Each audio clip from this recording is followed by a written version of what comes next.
ভাই জীবনে প্রথমবার যে বানাইতেছে এত যে পারফেক্ট হবে এটাই অনেক কিছু। ঠিক আছে, ওকে, যাই হোক এখন আমি এটা বানাবো। এখন তোর অনুভূতি এটা তো দিছস, এখন যদি না হয় ওই বই এখন হইব না কি লেগে, এখন না হইলে হ্যাঁ কেউ যাই হোক এখন হয়ে যাবে। ওরা দিয়ে এখন আল্লাহ দিলা করতে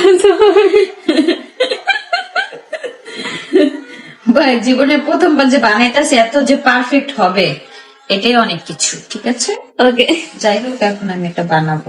হঠাৎ করে আখির বাসায় কিসের দুম? আখি কেন এত আয়োজন বা উৎসব শুরু করেছে? দেখো, আখি কিন্তু নিজে হাতে পিঠে তৈরি করছে। আখি কার জন্য এই পিঠে তৈরি করছে?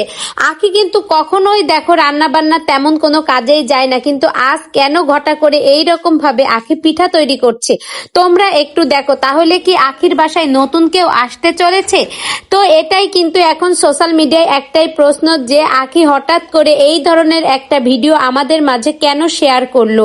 সোশ্যাল মিডিয়ায় একটা কথাই শুধু উঠে আসছে, আখির বাসায় নতুন কে আসতে চলেছে। এই গুঞ্জনই কিন্তু চারিদিকে এখন মুখর।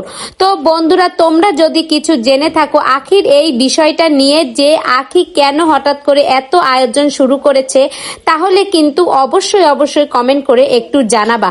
আর দেখো, আখি শুধু বানাচ্ছেই না, আখি কতটা খুশি তাহলে তো বোঝাই যাচ্ছে যে এই খুশির রহস্যটা কি।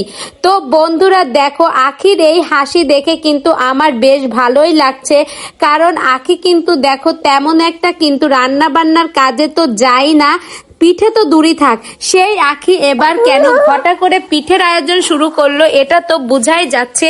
তো বন্ধুরা, আমার কাছে কিন্তু এটা রহস্যজনক মনে হচ্ছে। আর আখি তো কিছুদিন আগে একটা ভিডিওয়ে বলেছিল যে নতুন ধামাকা আসতে চলেছে।